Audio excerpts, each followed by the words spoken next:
Hello, everybody. Welcome back to the Desmas. One Nightmare on the other side. That's and me. Beautiful Crow. So, hello, welcome to the broadcast. You're in the center. Hello. Yes, the Center of rumors attention. of rumors of my demise have been greatly exaggerated. I am 2 teeth lighter, but all the wiser. So I'm excited to be back and ready to cast some wonderful LJL action. See, I didn't know that that's how wisdom teeth worked. I thought it made you wiser. Is it like a Gandalf Quick, I gotta the go Grey? knock out my teeth. Gandalf the Grey, Gandalf the White. You lose things to become stronger. Yeah, it's like it's an old wives' tale. All the wisdom teeth hold the resentment from your youth into your body, so the quicker I you get never them knew that. out. Yeah, That's really interesting. It's really interesting. I'm going to be a cynical old man, I can tell. All right, well, that's how that goes. Maybe not as cynical as the streak that V3 Esports went on, but they recently claimed their first victory over Axis moments, or rather days ago. Huge moment for the side of V3 Esports, but competition today against the Fukuoka SoftBank Hawks Gaming is going to be probably a slight tick higher. Our definitive third place team at this moment in time, and they were the third team to secure playoffs. Nightmare, I would assume my eyes are going to be drawn to the bot lane, where the rookies of everything, AD carries coming in, Marble facing off against Dress Code. Dress Code was a huge performer for V3 Sports when they did pick up that first win, but Marble has been having a recent glow up over the last few weeks. So what are your takes on the two teams and the two bot laners specifically? Well, I think that my eyes are very much down towards these AD carries. I feel like it's not the same level, but both of these teams, when they found this kind of recent uptick in form, and one's kind of down here, one's very much at the top of the table, has been through how can we make our AD carries' life really easy to impact the game. Both these teams picked Sivir compositions, and Sivir has been very, very strong recently. We just saw what Yuspon did on that champion, right? If you have a comp which Sivir can really function in, that champion does do guaranteed damage, and it makes it very easy to play around the team. It's a champion that was in Pro League of Legends all the way back in Season 5 for a number of years after that point. That champion was around just for forever. I think that's been very important to see that Marble and Dressco could really get on the board and be very impactful. We had the 0-39 loss streak broken. We had a pentakill on the other side. Both of these teams have found that champion. Only one of them can have it, might be banned. Either way, the theory is make your AD carries life easy, and that's how you find success for both these teams. And I'm wondering whether that impacts today's game. Crow, I've got to come over to you. Obviously, the bot lane, these two players, Marble and Dresscode, are going to be hugely important. But I want to ask you, what are there any parts of the map else that you're particularly important? Are your eyes drawn anywhere else? I mean, so honestly, coming into this league, looking at the Hawks, I was like, okay, they're like a really dope team. I've heard they had inconsistency issues. We saw what happened in spring. In summer, they have looked absolutely amazing, and I have fallen in love with this team. I am really looking towards, that mid lane jungle duo, Blank and Dasher for the Hawks. Like, yeah, it's always 100% seeing how they can just out-rotate and dominate the maps to influence and push the Hawks ahead in the early game. If I were to say anything for V3, it'd be interesting to see if Washidai could have another one of those performances where he's just very solid, getting really good flanks and like starting the fights that V3 want to take. Like you said, that Sivir comp, it's going to work for both teams, It's just such a very clear win condition. For only one can have it. But only one can have it. So it's really going to be interesting to see in draft what's going to fall out of that, Are they going to default back to the Zeri pick? It's very interesting to see, but I would love to see Washidai have another performance where he can, facilitate being able to stay solid and at least break even in lane. It's going to be difficult, And he has been finding a lot of moments, a lot of avenues as Washidai, and he has kind of been that defining member recently on the side of V3 Esports. When everything seems to maybe start going bad, he has been that one herald of truth, herald of hope almost for V3 Esports. But you mentioned them at the very top of where you were drawn to with the Hawks, Dasher, and Blank. Nightmare, Blank, Dasher, players you're particularly fond of, I would say. Yeah, no, I think when I look at this Hawks roster, this was the mid-jungle duo I was like, actually, when we look back to the start of the year, when we were doing a lot of podcasting, our power ranking, I thought, you know what? On an individual level, there are now stronger mid laners than Dasher, which is not something we necessarily thought we would be saying. Start of this year, when Yahrong with Jack coming in with our questions, we were sat here like, okay, whatever. Same with Blank. We're like, individually, there are some junglers which are very good, particularly Steel, right? But as a duo, there is a chance this duo could be the best mid duo in the league. Now, I think when they've been winning and they've been taking big games like that come from behind win against Rascal Jesters, a lot of those games have come from this engine room of playmaking, of aggressive instincts from Dasher and Blank that has been the core of this team. It allows the rest of their team to kind of take a back seat, just do damage, just focus on what they're doing. And this duo has been doing very well at it this split. And with that in mind, gentlemen, pick and ban phase is upon us. I'm expecting a 20-minute Hawks win, but hey, who knows? It's the LJL. Anything can happen. Take it away, gentlemen. Thank you very much, Swan. As we are getting into this pick and ban for game number 3 of the day, it's the Hawks, it's V3. Oh, and right off the bat, the mid lane targeting out the wazoo.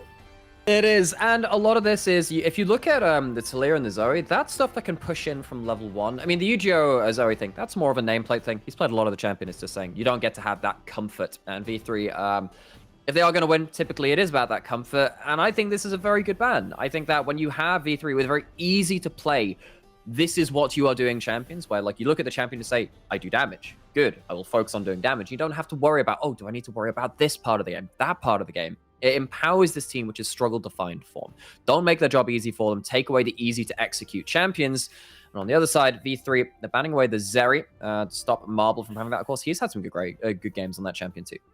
Yeah, and like we did see in the graphic in pre-show, you know, the 380 carries that have been going crazy in this rotation for these teams and for more of the teams was the Sivir, was the Zeri, was the Aphelios, and 2 out of those 3 are down. So now it's an arms race grab to see who can pick up what next.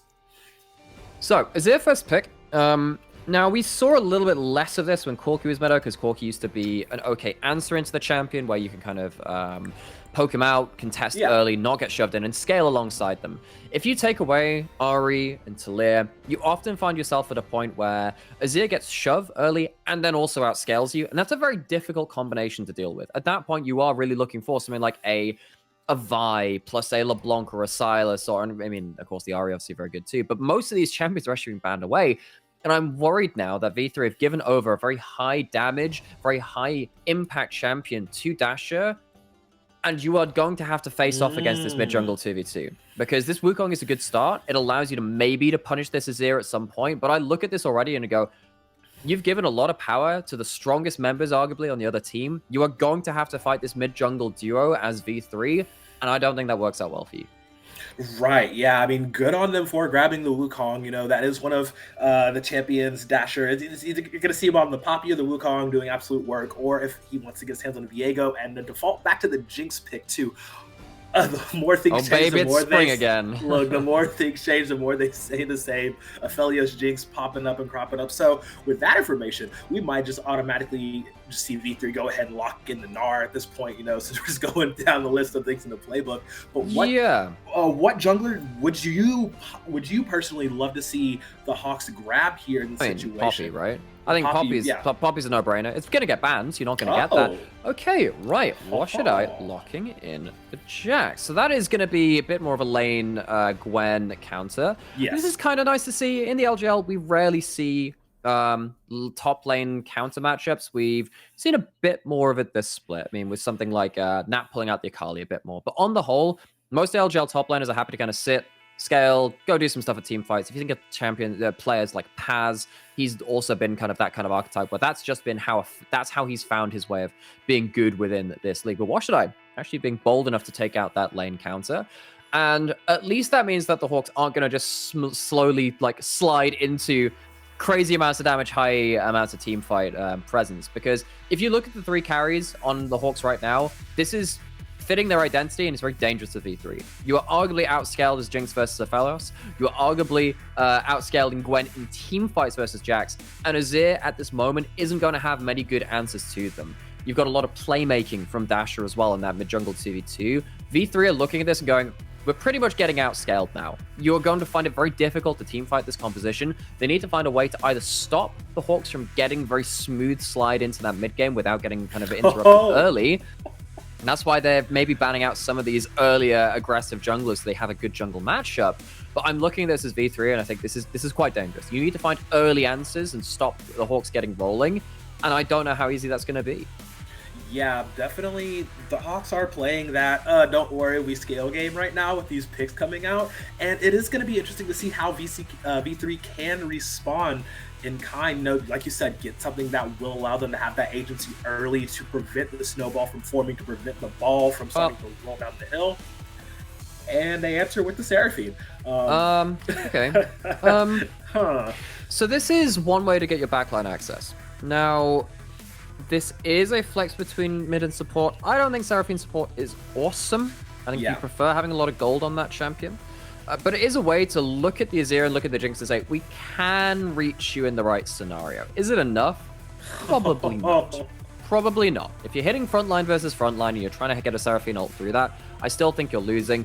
And now with the Vi coming through on the other side, I mean, that is another champion that can fight early. It fits the ticket of playmaking mid-jungle, aggressive go-forward champions for the Hawks. This is something that we like to see from this team. And Reiner has the last pick. It's a hover. We know Blitzcrank is a much-loved figure in the LJL with all the graphics and iBlitzcrank helping us out with all of those graphs and charts and stats. And I think this is actually a very important takeaway with the Rakan. I think if you had the Rakan on the other side and you had the Seraphine Rakan kind of engage combo with the Wukong, maybe that's a bit too much backline access. It just takes something away from Hetzal, who now has to deal with quite a difficult last pick support option. Do you want to take the Seraphine? Do you have to force that back into the mid lane to find some more engage elsewhere? Yeah, that is the question, and looks like we're actually going to see I would say, the Kinch would be the better option here. Okay, so, you know, Aphelios Kinch, they're literally bonded at the hip at this point. So I'm not going to let that one slip, because I've got a bit of a different take on this one. You just said the Tahm Kench is a better option. Why do you think the Tahm Kench would be a better option than the Renata? Because I actually think the Renata would have been very good in this position. Well, I just feel the Renata could just get aggressed on way too fast and just pop a lot quicker, you know, with having to dodge out the Rakan, engage, having to dodge out Gwyn, who's immune, you know, and the potential dive from the Vi. I do think that pulling up Tahm Kench here just allows more safety, allows, you know, dress code to have a bit more space to work with. They're not all super dope. Yeah, the Tendril really good, but I think TK just, you know, has that better bodyguard potential. Not that I like to give pop quizzes to people on the fly or anything, but I guess so. My argument is because I can understand the Tahm Kench for the reasons that you mentioned, but I look at that Renata, and one thing I was looking for that last pick is, okay, where's the backline access? So you have a Seraphine ult right now. Maybe Wukong can get there if he's very, very lucky, but you're still not consistently reaching the Jinx and the Azir. If you're playing around a Seraphine and a Aphelios, they are okay damage. Aphelios obviously very good damage, but you're losing if you're hitting frontline to frontline. Now, adding in another frontliner of this Tahm Kench just to get wailed on by Azir soldiers, by the Jinx, by the Gwen, I think that's very, very dangerous. If you had a Renata, it's slightly more lane dominant. Renata is one of the best laning champions in the game, and it gives you that extra ultimate to throw across the whole team. I'm a little worried now for V3 in the fact that you've kind of said, we're going to have a non-interactive bot lane where maybe you could have won. We talked about how important these AD carries are going to be. And then also, when it comes to the team fights, I think you're going to struggle to shut down these Hawks carries. Hawks, for me, come out with a win from this draft. Yeah, I still overall believe Hawks did have the better draft. V3, I think this might just play to their strength a little bit better, or their recent strength, so to speak, seeing how they can pilot this. But you're right, very non-interactive bot lane.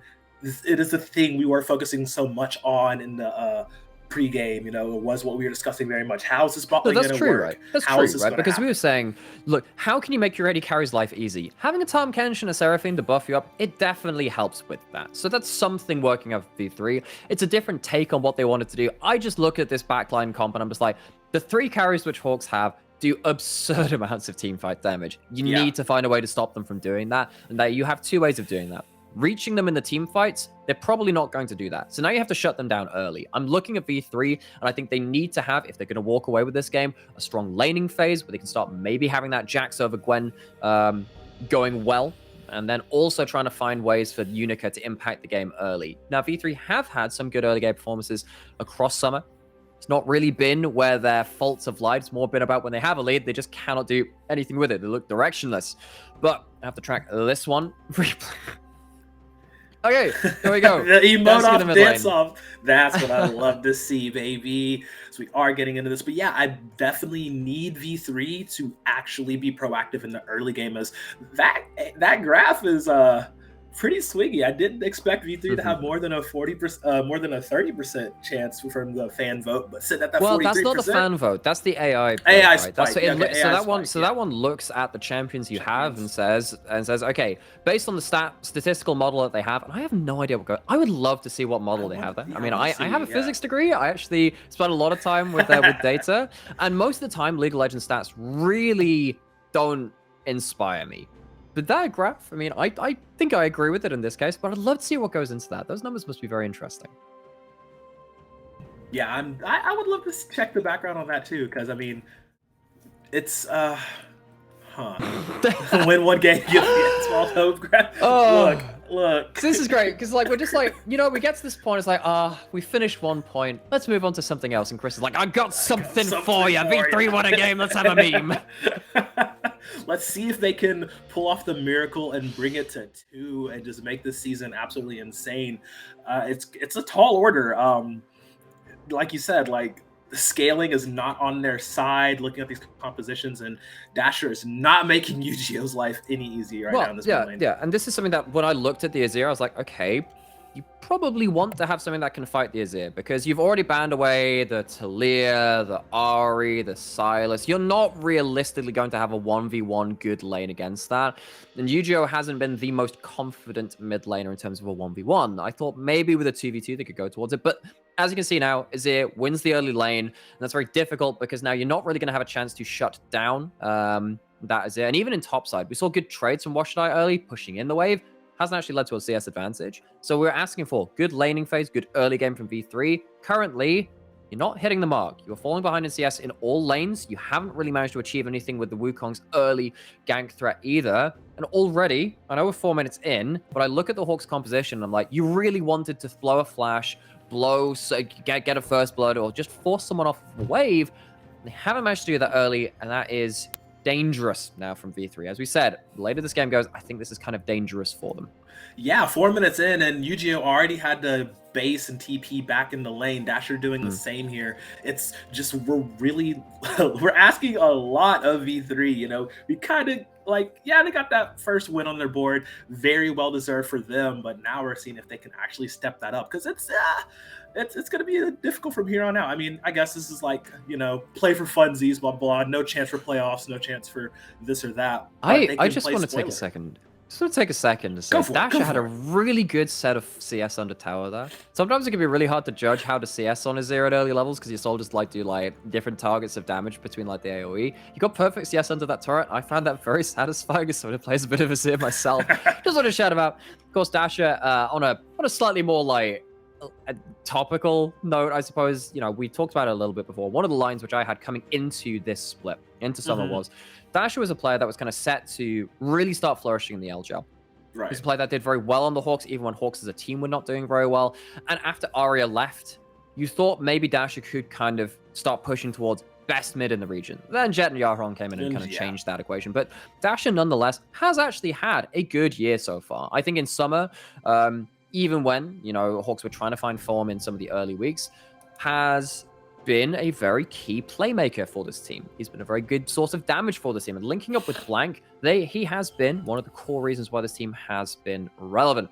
Now sat here as the third best team. Look at this, level 6, immediately playmaking. We talk about it, and immediately Dasher showing why he's been given this playmaking opportunity. Been such a big starting point for the Hawks. Yeah, and he can go for those plays like just every single time because it's basically a skill diff here in the mid. You were singing his praises, saying he's supposed to be the successor to the throne, but others have jumped the line in front of him. But he is definitely top, like undisputed top 3, I would say, mids in in LJL. But yeah, Dasher's just playing with such bravado and such confidence right now. Up CS, just really making Yu-Gi-Oh have such a hard time, and I haven't really seen anything from V3 in this early game. Unica has not been able to rotate around the map. We've seen something from them. We've seen CS deficits, seen them losing lane. There is that, yeah. Yeah, we haven't seen anything positive just yet, and that is where, again, gonna keep tracking that. And it's a problem because V3 are gonna get to a point where it's gonna be very difficult to 5v5, and the Hawks, honestly, if nothing happens, it's good for the Hawks. That's what's happened right now. We have a dragon spawning. Maybe we can track what happens when it comes around the first Herald. Maybe there's an angle for V3 to get themselves a Seraphine ult across one of those objectives and see how that works out. But even with that, looking very dangerous. Unica, I don't think he win this fight. Luckily, he has Washedai there up to help him. Yeah, had to burn the smite, go ahead and get that early. Oh, he can smite. He can smite. Wait, Blake. I would have flashed for that. I would have 100% flashed yeah, that's a bully moment. I would have gone for that. Interesting. Okay, so Unica was actually able to pick up that crab.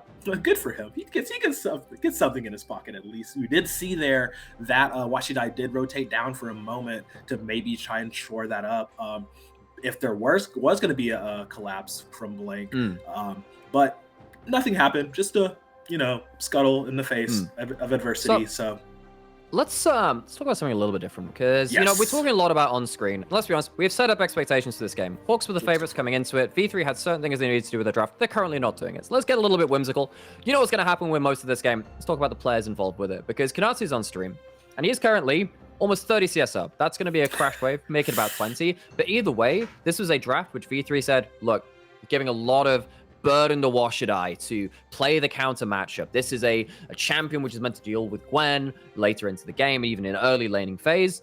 And Kanatsu says, okay, that's well good, but in the footsteps of someone like Ebby sees your counter matchup and just beats you. He understands his lane matchup, and I've been really impressed with how Kanatsu has played. I mean, Kanatsu, after coming from Rascal Jester last year and having a wonderful rookie year, all things said and done, was probably our second or third best top laner. You can probably discuss that around the place. But either way, a very impressive debut from the former Overwatch player. He's evolving. You know who's evolving with him? Kanatsu is evolving too. I saw this tweet and I was like, oh my god, Ebby has just made a new meme.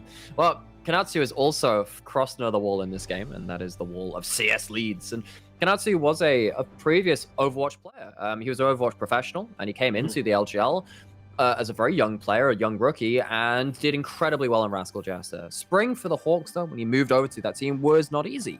Coming to summer, though, the Hawks have done a very good job of making sure that he can just do his own carrying.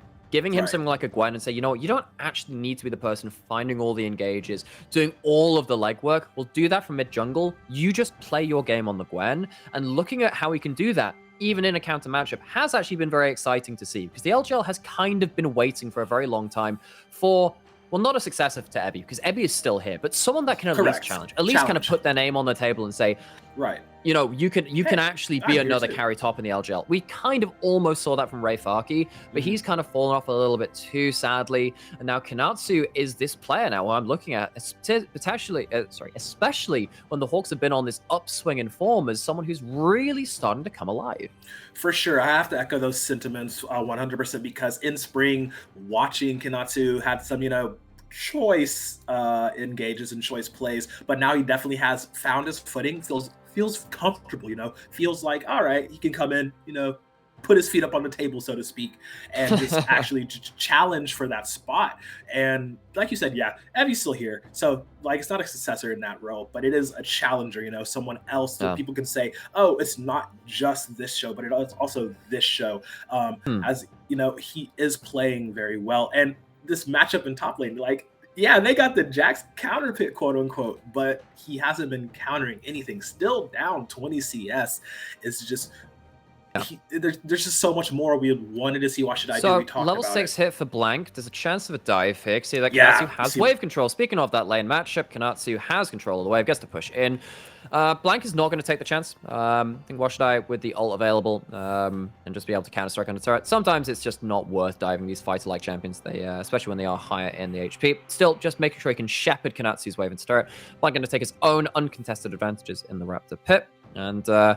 He's already got himself that Chempunk chainsword. Wants to find himself like a space marine in the grim darkness of the LJL. There is only this item, apparently. The gold value on this hasn't been nerfed just yet. Reminder that we are on patch 12.13, not 12.14 that we've seen in the LPL and the LEC, and of course the LCS this weekend too. Yeah. So with that very high gold value still there onto the chainsword, and it's a good first item buy for this patch. And speaking of those first items, it's starting to get them across the board, especially with the Ludens coming out from Dasher. I'm just looking at this first fight. If V3 turned up to an objective, I just can't see it going well for them. And yet they have to. They've not found advantages elsewhere. Yeah, it's unfortunately a fight or die situation or a fight or run. You know, like they can opt in. If they opt in, they'll either die. If they don't, hey, they can just attempt to short the CS. Wow, those wisdom teeth of being they've really made you more wise. I'm telling you, man, it's all clear. The board is there. Like it's just so much. I can almost see into the future at this point. The board, there's a great quote which I love to forget. This is the board is set, the pieces are moving, so it begins. The last great battle of our time. This is not a great battle, and it's definitely not the last of them. It's a great quote though. Kanatsu is looking for his own battle of his own though, going to 1v2, and he dodges out the counter-strike. Wow, that's such a good dodge on the counter-strike. Unika's kind of just going back and forth here. I gotta pick a direction, buddy, as he's just gonna go ahead and walk that off, throw up the cheeky emote. Kanatsu smells what was happening and completely dissuades the that was dive. Your cross map. That was your cross map. That was like, you see Dragon going down, you're like, ooh, we'll do something topside, and they can't make it work. Yeah. V3, I mean, for a team which so often had at least like something working for them in the early game, this is so sad for them because all they needed to, the big thing they needed to do this game was make sure that there was some kind of contest early, and it's just not happened. Yeah, we talked about it. Like we needed V3 to have proactive early game. We needed Unica to actually come in and influence one of these lanes to get them ahead. I mean, you would think Washidai on the Jax, get that top lane moving. You saw a literally perfect gank angle, and Unica's like, oh, you missed Counter-Strike, bro? Yeah, I'm leaving you. Just kind of do some BM in the chat and walk away. But it's really interesting that V3 have not been able to, or not even opted to like try to make multiple moves across the map. And Hawks, with this scaling composition, are just having complete free reign over the entire map. It's like you see Lina up here, he's just like, what's up, man? I'm gonna just warden the jungle because my AD carry is doing perfect as Washidai's opting into this. Oh, there is the flash committed. It's going to be an easy pickup here. First blood, 13 minutes into the game here. Give it over. It's been a while, but yeah. It took him a while, but if nothing happens for the Hawks, it works out for them. And Rhino walks up there, he has an exhaust, has the ult, he walks in, gets his battle dance into it, spaces away from the counter strike, so it's not a free stun, goes back in for the W. It's just really well played, and this has been not uncommon for V3, where they are looking for these individual plays, but they're just behind on the map. They're behind in terms of where their supports want to be, where they want to be moving. And this is the difference between a top team and one which is just kind of struggling in there, right? It is like, you might have some individual plays which work out, but on the whole map, things are just falling slowly out of control. Yeah, it's that, what is it? Slowly encroaching boulder on the mountain. It's just... Wait, have you ever watched Austin Powers? Do you ever watch that series? Yes. Do you remember that one bit with the steamroller? It's like, get out of the way! Go! Run away! And like 30 seconds later, no, you gotta get out of the way! Yeah. It's like this, what should I? Get out of the way! No! Get out of the way! But it's gonna get out there! No! Oh, man. And yet it still keeps coming! Right. Yeah, because, again, it's just like, the Hawks have reset in bot side. Whenever you reset bot, you need to be aware that supports are on the move. Don't look for plays. If you are looking at bot lane and both bot lanes have reset and your support is not roaming to your lane, don't make that play. It's that fundamental understanding which V3 are lacking to kind of be this more coherent team. And the Hawks just have it together. It's actually nothing that special in a macro sense. The actual micro was quite nice to watch there. But on the whole, Hawks, this is business as usual. They are just a game level understanding above V3. Yeah, and now they're just playing the Bully Washidai game because now Dasher has rotated up to top lane, put up his own passive turret, and is now pushing that lane as Hawks are going for the second Herald. It's just not looking good right now for V3. No. And it hasn't looked good, honestly, since draft, if we're gonna be completely transparent. Yeah, exactly. And like, as soon as I saw that Time Cache locked in, I'm like, all right, so you've locked into a non-interactive bot lane when you need I mean, I would have done one or two things, right? You lock in either backline access, you can actually have some threat in team fights, so you don't mind it going a bit snooze fast early game, or you lock in something that can affect the map early. And they did neither to make the map very non-interactive, and now they found themselves lacking options and going, surprise Pikachu face. Oh no, we can do nothing. Oh man. Well, one thing they can do is make Lina have a longer back timing, so good on them for that, I suppose. As we're just man. You are really clutching at straws at that one. Look, hey, every second counts in League of Legends, and that is at least 8 more seconds they have gained. But looking at the match state at a large, it's just what would you suggest for V3 to even do to try and pull this in any sense into their favor? Because honestly, it's looking like I don't know, a slash SF angle.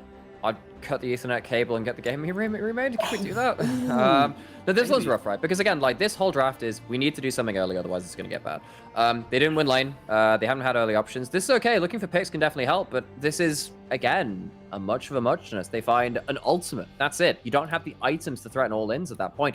You're losing the AD carry 1v1. One of the things that Aphelios does is post level 6, you at least have your ultimate for kill threat. Yeah, when you get to level 9, Jinx outranges the Aphelios, you can get wave shove, but you are not supposed to be losing the Aphelios side of the matchup in terms of kill threat to the Jinx in that kind of lane. V3, on an individual level, have misplayed their counter matchups. They've been outplayed, rather, I suppose. I don't know. Obviously, we don't have pro view to see exactly how it ended up going, but on the whole, this is just an individual out-muscling from the Hawks over V3. Yeah, and it's literally just Hawks just saying, all right, y'all got a cute little win, but let me remind you where your place is, because they're definitely steamrolling this. And unfortunately for our viewers, this is not, one of the more typically bloody games, as we are sitting here. That's 18 minutes in. One of the core tenets of being a broadcaster is when the game is not entertaining, you become the entertainment yourself. So for that, I could be a one-man band for a bit. Does anyone have... Sam, you got a tambourine? No? Okay. Well, we've got options. Just in case it gets any worse. it's the Crow and the Mary Variety Show. So okay, so this is okay. So if you had to do a talent show right now, what would you do? If you just said, look, entertain us, entertain the waiting masses, what would your secret technique be? My secret technique? Your secret talent show. Well, I can fit into a suitcase still. Because I dropped out of... Wait. Are we talking like a regular size suitcase, a particularly large one? Like... You could fit into a suitcase? Yeah, so fun fact, I dropped out of college and joined a circus, doing... Really? Yeah, doing contortion dance, and... That is incredibly interesting. Yeah. That is way more interesting than anything I've seen in League of Legends today. I need to hear more about it. Tell me about your circus act. This is great. Well, so like, there's a particular style of dance that is been pretty popular the past few years. Known as, layman's terms, known as bone breaking. It's a hyper contortive dance style, mostly focusing on being able to have hypermobility. Right, so this is what V3 do when they Baron dance, right? They break their own bones, right? Yeah, exactly. Cool. They trip, fall, shatter, everything. Karen, tell me more about this bone breaking dance. So it's very fun to watch. I live for the reactions because people's bodies aren't supposed to move in certain directions. To do that. Yeah. And when I do them, and you just hear that like wincing, like it's like that's like music to me. It's beautiful. But yeah, it's really fun, neat little party trick. I never knew that about you. I'm learning so much about you today. Yeah, it's That's like great. I said, That's wonderful. Yeah, I'm either breaking my bones out of place or playing with fire. It's just it's quite the fun pot. I would just play Wonderwall. That's what I would do. Oh man, yeah. It's a classic. I actually love this one party I went to. Somebody Yeah, was that's actually what I do. I've actually been moonlighting as a bit of a seer. You know, I decided, you know, I would take my love for D&D to the next level, and I'd take a level in like sorcerer, and I would ponder my Oblivion orb. Ponder the orb. Ponder the orb. I love how just Chris has this on cooldown. Just has it Right, like a he hotkey. just has them ready. It's like.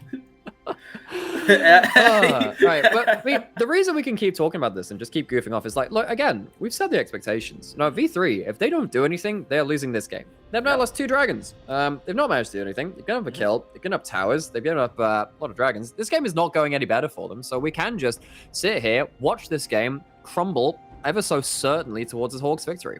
Yeah, it's so wonderful. It's been a solid 7 minutes since the last kill. It's been about 4 since the last like actual champion interaction between 2 champions, so that's pretty cool. But and yeah, one thing I'll say on this is because of that, and because you basically have 0 threat onto the Hawks carries, Dasher has actually felt bold enough to go towards Nash's team second. Now we actually don't always hear that on the Azir. Sometimes you play it a bit more poke magey style, just because all you want to do, all you have time for is like a Q auto. But in this game, like you're sat here thinking, well, if I dodge the Seraphine ult, I mean, I just auto attack. Rarely in the current metagame do you actually see an Azir being able to do that. So that's actually even worse, and that means you have so much Baron damage. You just get so much attack speed from your soldiers. You get to sit on it. Your neutral objective DPS is ridiculous, and now V3 are going to be forced over here. Now, the Hawks are tanking this. I actually don't know if they Blake, can tank you this. okay, sir? Only has the Kimfunk chainsword, but says, I'm going to fight God anyway. That's not a JRPG thing. I don't know what else is. I mean, again, so for those of you that don't know about chainswords is an item, like, that is 100% a Warhammer 40,000. It has to be. It is Warhammer 40k. And if you're going to have one person who becomes angry enough to fight God, Space Marine's probably up there. I mean, the other famous Space Marine is not just 40k, it's Doom Guy from Doom. It's like, why do I hear boss music? The only thing they fear is you. I was learning that track, but it's great. But we'll find whether this is going to be a grim, dark reality for V3. It's definitely looking like it. Are they going to go for Dragon? I mean, I think the only reason they get this dragon is because the Hawks have allowed them to go for dragon. That There's going to be an objective bounty. I mean, you still don't have anyone to tank this, but you have now Jinx and Azir on this. You are losing Baron for this. This is going to be gone. The DPS is ridiculous. Yeah, there's no conceivable way that V3 actually steal this Baron. And yeah, it's just going to be a trade for trade. So the fight is on question mark? No, this is V3. We don't do that here. Yeah, they're trying to rotate, trying to make something happen as they did have the inside track onto this tower. Gonna tickle a little bit and run back away, and the squad still lives. But meanwhile, Kanatsu just gonna free tower, free real estate. So okay, well there we go. You explained what the bone you explained what the bone breaking dance was a little earlier, and V3 have just broken their spines by going, "Whoa, we'll take a dragon," losing the Baron. That's probably going to mean that they're going to be subject to a 3-lane push. Yeah, look at this. Yeah, I mean, what does Seraphine do? Yeah, UGO. Ow. Oh, yeah, that's not going to be very helpful. No, just prolonging the inevitable as you That's just one of the vertebrae just snapping. Yeah, it's like I've never seen such whiplash before in my life. Wow, that was just the complete 360 turn right there. As it's just Hawks right now, they literally have done what they wanted this entire game, and now it's kind of just like, hey, we made dinner reservations like 10 minutes ago, so can we just like. So, funnily enough, I do actually have plans after the broadcast has ended. So, if we could get this wrapped up, Hawks, that'd be very, very useful. But I mean, we could literally have sat here and said, yes, V3, they do nothing early, they lose late game, and then just put we'll be right back, and then just have the Nexus explode. In fact, actually, G, if you're listening to this at all, video editor, if we could have that, I'd be like, if they don't do anything early, game just ends, and then just have like some elevator music and then their Nexus explosion. That would be an accurate representation of this game. Yeah, and that was just. All right. Interestingly enough, I loved how all of V3 got into a tiny little huddle behind the Nexus for a hot second, and one of the fountain like, all right, cool, let's go back. Save doing numbers. No. I've got this. Oh my god. Blood for the blood god, skulls for the skull throne. I have this shit prepared. Amazing. 10 out of that's like 1,000 out of 10 production right there. Let's see who's eating their cornflakes today. Basically no one. Again, we actually don't do any fighting here. We're actually here for the Zen, the actual the Zen party. Marvel's actually out of position. Marble, yeah, just nah. Are you trapped in here with me? As you see, Blake, I'm losing my mind here after that dive. Are you kidding me? He gets away with that scot-free. Again, how do you reach the backline? You've now used all of your abilities, and Kanatsu gets to dive 1v5 and win. Right, and you know, Gwen is immune, so she's going to do whatever she wants. Just pulls out a double right here. The chase is on. They're looking to put on the finishing touches. V3 is running for the safety of their fountain, away from the bullies that are the Hawks, as they just march menacingly towards these last two remaining towers of V3. It's a 4-0. And like, normally we get super hyped about the game-ending fight and the Nexus falling. This was formulaic. You could see this from draft. You could see this 10 minutes into the game. The Hawks give V3 an option to say, stop us early or don't stop us at all, and V3 stand there motionless. They are not quite perfect gamed. It is one dragon away from the perfect game, and V3, they found themselves a win to end that lost streak, still firmly at the bottom of the table. Yeah, the Hawks say no towers, no kills, no problem. They're going to take that all the way to the bank. See what I did there? And yeah, it's just a clean, clinical decimation of V3. Funny thing about decimation. Decimation actually came from a Roman punishment, where the legions that fled battle would have every 10th member killed. So you lose 1/10 of your legion for punishment. So V3, I can't really call that them fleeing from battle, but maybe it is. Maybe it is them just saying we're not choosing to fight. We choose to flee the field, and therefore they are actually historically and accurately decimated. They did opt out of a lot of fights there, but I would say we can, we're going to throw it a break and break that down. Yeah, let's chat about this later. See you in a few.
Ladies and gentlemen, bring it in for your winners, the Fukuoka SoftBank Hawks Gaming. Woo! Yay! Woo! Ah, it's like we all expected this. Weird things must one. Beautiful Crow, Nightmare, gentlemen. That was a game of League of Legends now, wasn't it, Crow? That was a game. How'd you find it? Man. How was it for you? Man, honestly, it was just so riveting and amazing how the Hawks were able to command such a lead and just were able to meticulously dissect every single. Yeah, no, that was just like, bro, I honestly could have slept, but Halfway through that game, I was like, I feel like we learned more about Crow boat this game than I did about actual V3 or even for Hawks Gaming. That was the silver lining for me in this match. Nightmare. hello. For the first 14 minutes, nothing really happened, but that favors one of these teams, doesn't it? Yeah, so, I mean, with a lot of our games today, we have talked about draft, and sometimes the game is... Sometimes, like, broadcast in general talk too much about draft when actually it's down to execution. It's a bit of both here, because, like, the draft means you have to execute in a certain way. When V3 lock in the Tahm Kench last, you need to get the most out of your counter match up top. You need to get the most out of the Wukong, making the massive A lane, at least something, so you have something to play around. Because if you don't have any early game leads, you're dealing against 3 carries which are going to do better in team fights than you. The Gwen does better in team fights than Jax. The Azir does better in team fights most of the time than a Seraphine, unless it's in certain situations.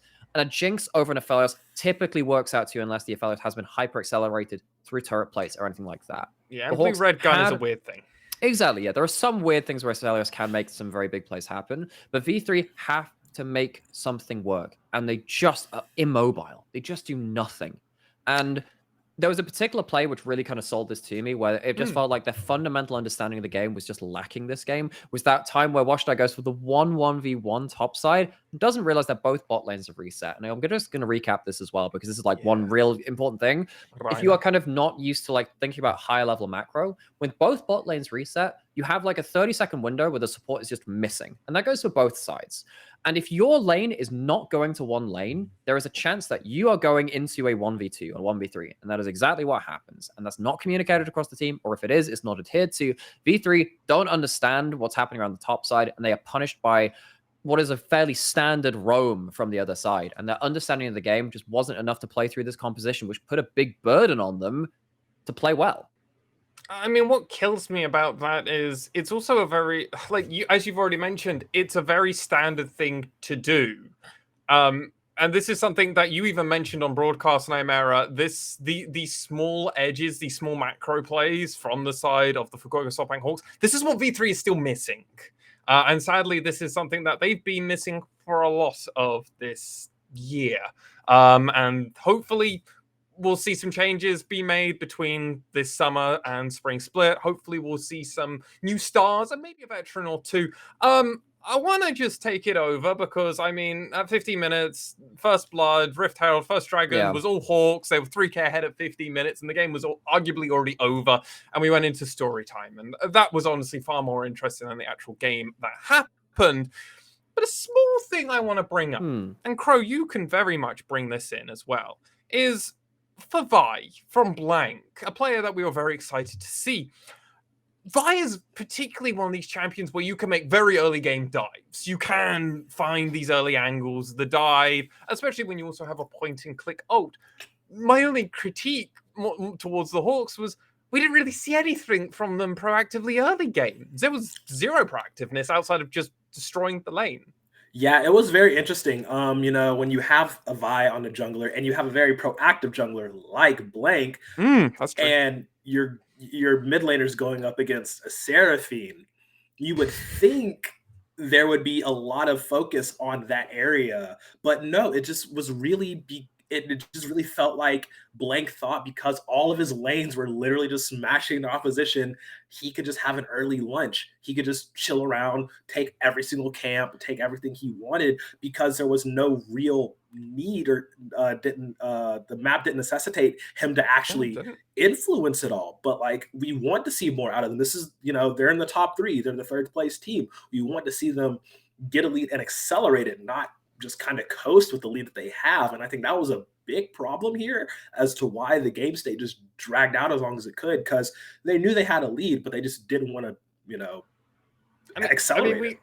We say drag out. The game was only 25 minutes, which is the same as DFM versus Rascal Jester. So it's like, was the game dragged out, Nightmare, by not being more proactive, or was it almost a formality? This could have been a 15-minute game. Yeah, no, we had a bit of a discussion about this before we came live, because like I don't think it is bad that the Hawks did nothing, right? Like, because I think one of the lost conditions you have, one of the true ways you lose is like we make a play and they did like counter engage. Doing too much. Maybe a better team would have still managed to find aggressive plays. If you want Hawks to go to the next level, they probably could have found extra ways to close out this game. So I think that it's not bad, but if we have higher expectations of the Hawks, yeah, you can ask a couple of questions. We'll have to see if those questions will be answered, though, before playoffs start, ladies and gentlemen, or whether Fukuoka SoftBank Hawks find another gear, or will they not? Stay tuned for that, though, because they've got Axis, DFM, still to play, as well as a few other teams in their avenue. Chris Gaming Act being one of those very exciting ones as well. Though, to end us out for the day, we're going to be seeing Sengoku Gaming face off against Burning Core after this break, and you won't want to miss this. Sengoku going to keep winning? Or Burning Core turn around their 4-loss streak? Find out after.